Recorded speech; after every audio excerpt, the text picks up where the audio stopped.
जब हम अपने स्वार्थ के लिए सब कुछ कर सकते हैं तो क्या परमात्मा पाने के लिए उन नकलियों को नहीं छोड़ देंगे? जिस दिन उनको ज्ञान हो जाएगा, एक भी ढूंढा नहीं पाओगे उनके पास। वो एकले बैठे पाओगे क्या? उनके परिचर पाओगे उड़े बैठे।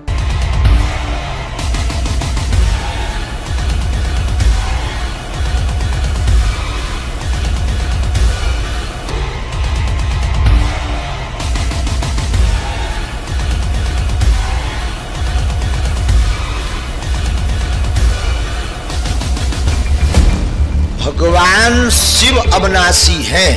ये ब्रह्मा विष्णु महेश नासवान है, इनकी जन्म और मृत्यु होती है। शिव को स्वयंभू के रूप में जाना जाता है। कोई पिता नहीं, कोई माता नहीं। 3 पुत्र अष्टंगी जाए, ब्रह्मा विष्णु शिव नाम धराए। अरे ये नकली ने कहा अगर तो अनपढ़ है, किए जाने शिक्षित है। लेकिन शिव जी से महान इस दुनिया में कोई नहीं है। सबसे महान तो भगवान शिव है। शंकर भगवान के अंतर्यामी थे ये। और इनको मृत्युंजय कालज सर्वेश्वर अजरो अमर है, ये महिमा गाया करते हमारे आचार्य शंकराचार्य, ये नकली गुरु।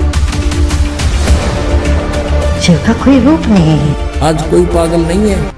दर्शकों, संत रामपाल जी महाराज ने एक नहीं अनेकों प्रमाणों से सिद्ध किया कि शिव जी के माता पिता भी हैं और ये अजर अमर भी नहीं है।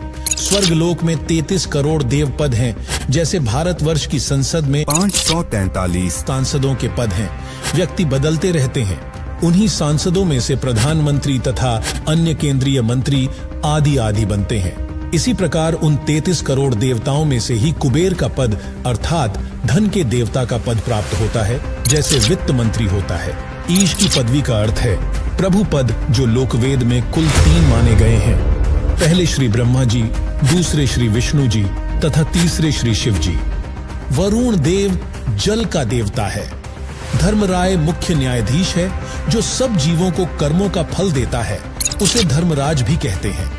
ये सब काल ब्रह्म की साधना करके पद प्राप्त करते हैं। पुण्य समाप्त होने के पश्चात सर्व देवता पद से मुक्त करके पशु पक्षियों आदि की 84 लाख प्रकार की योनियों में डाले जाते हैं। फिर नए ब्रह्मा जी, नए विष्णु जी तथा नए शिव जी इन पदों पर विराजमान होते हैं। ये सर्व देवता जन्मते मरते हैं, ये अविनाशी नहीं है। दर्शकों, स्थित छत्तीसगढ़ राज्य में दामाखेड़ा कबीर पंथियों का एक महत्वपूर्ण गढ़ माना जाता है।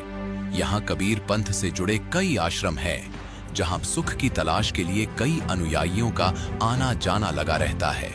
इन्हीं अनुयायियों में से एक थी महासमुंद की रहने वाली खुशबू जी। ये दामाखेड़ा पंथ में जुड़ने के साथ साथ सभी देवी देवताओं की पूजा अर्चना भी किया करती थी। परंतु ये सब क्रियाएं करते हुए भी घर पर दुखों का कहर सवार था। घर में आर्थिक तंगी थी। पापा को साइटिका की प्रॉब्लम और बहन को पैरालिसिस भी था।